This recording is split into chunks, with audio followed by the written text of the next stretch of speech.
तो प्रॉब्लम में क्या बोल रखा है, if the angles alpha beta gamma of A triangle satisfy this relation. ये अपन को रिलेशन दे रखी है। तो प्रॉब्लम में क्या पूछा है कि स्मॉलेस्ट एंगल ऑफ ट्राइंगल अपन को बताना है। तो ट्राई करो। तो सबसे पहले जो रिलेशन दे रखी है उसको मैं लिखता हूँ, sine of alpha minus beta divided by 2 plus sine of alpha minus gamma divided by 2 plus sine of 3 alpha divided by 2 is equal to 3/2 दे रखा है। तो ट्राइंगल में अपन को पता है कि जो एंगल्स का सम होता है वो पाई होता है। तो इस अल्फा को मैं टारगेट करता हूँ और अल्फा की जगह मैं यहाँ पे लिखता हूँ pi minus beta plus gamma, और ये माइनस का बीटा है। Sine of pi minus beta plus gamma, minus का गामा एंड डिवाइड में 2, और यहाँ पे भी अल्फा है क्योंकि मैं दो ही एंगल रखना चाहता हूँ सिर्फ।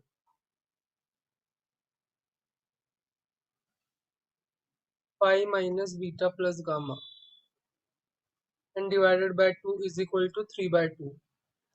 तो इतना करने के बाद यहाँ पर अपन फॉर्मूला लगाएंगे।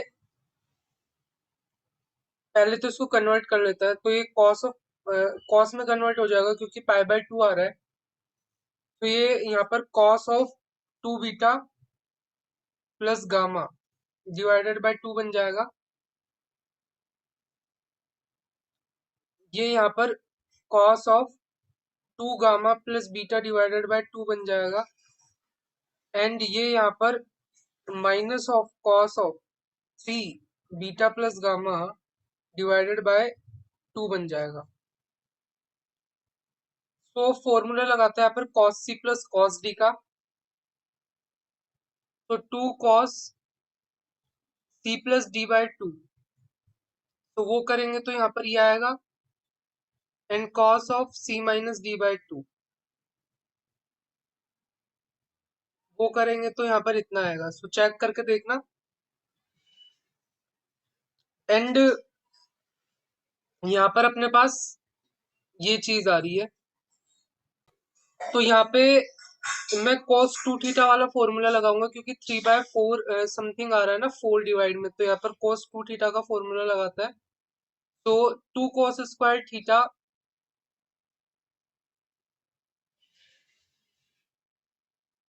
-1, और बाहर एक माइनस का साइन था।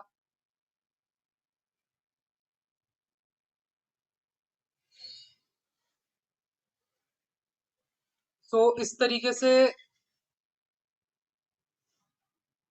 यहाँ पर मैंने इसको सिंप्लीफाई कर लिया। ये माइनस का साइन था, यहाँ पे cos 2 थीटा का फॉर्मूला लगा दिया। And it is equal to 3/2।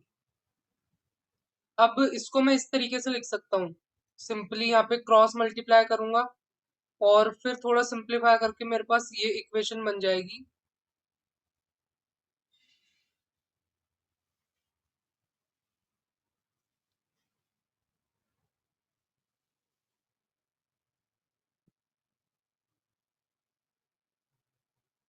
तो ये इक्वेशन सिंपली यहाँ पे मैंने क्रॉस मल्टीप्लाई किया और एक तरफ लिया सारी चीजों को, तो ये इक्वेशन बन गई। अब ये जो इक्वेशन बनी वो क्वाड्रेटिक है। इसमें तो यहाँ पर अपन को पता है कि cos of 3/4 beta plus gamma एक रियल नंबर है। तो रियल नंबर है तो इससे अपन बता सकते हैं discriminant greater than equal to 0 होना चाहिए इस क्वाड्रेटिक इक्वेशन का। तो यहाँ पर वो अप्लाई करें तो अपने पास बनेगा 16 cos square beta minus gamma divided by 4 -16 is greater than equal to 0। तो यहाँ पे चेक कर सकते हो। तो यहाँ से अपने पास आ गया cos square beta minus gamma divided by 4 is greater than equal to 1। लेकिन अपन को पता है कि cos स्क्वायर की वैल्यू 1 से ग्रेटर तो नहीं हो सकती, तो यहाँ पर एक ही चीज हो सकती है, उसके इक्वल 1 के इक्वल हो सकती है। और ये कब होगा, जब बीटा इक्वल टू गामा होगा सिंपली। तो यहाँ से अपन को पता चल गया कि जो ट्राइंगल है वो आइसोसेलेस ट्राइंगल है। तो अब यहाँ पर बीटा इक्वल टू गामा पता चलने के बाद अपन इस इक्वेशन में पुट कर देते हैं। सो ये वैल्यू 1 हो जाएगी और सिंपली जो यहाँ पर अपने पास क्या बचेगा,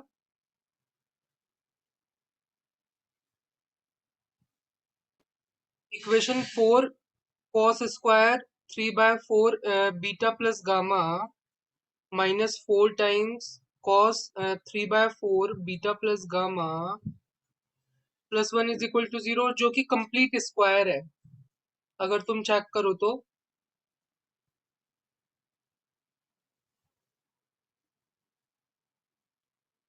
तो अब ये कंप्लीट स्क्वायर है तो यहाँ से मैं बता सकता हूँ इसकी वैल्यू कितनी होगी। ये बेसिकली हाफ है, जो कि यहाँ पर कॉस ऑफ पाई/3 होगा, सिंपल। क्योंकि 0 टू पाई में अगर अपन चेक करें तो बेसिकली यहाँ पर तुम ग्राफ भी देखोगे, सो यहाँ पर पाई/3 आएगा अपना। और तुम्हें पता अपने पास कंस्ट्रेंट है alpha plus beta plus gamma is equal to pi, so obviously pi से बड़ा नहीं होगा तो अंदर वाला 3 पाई/4 से बड़ा हो ही नहीं सकता, सो ऑब्वियसली अपन को यही लेना पड़ेगा। तो यहाँ पर इतना आने के बाद अपन बोल सकते हैं 3/4 beta plus gamma is equal to पाई/3। तो यहाँ से मैं बोल सकता हूँ beta plus gamma is equal to 4 पाई/9, और उसको भी मैं चेक करूँ तो 80 डिग्री बोल सकता हूँ।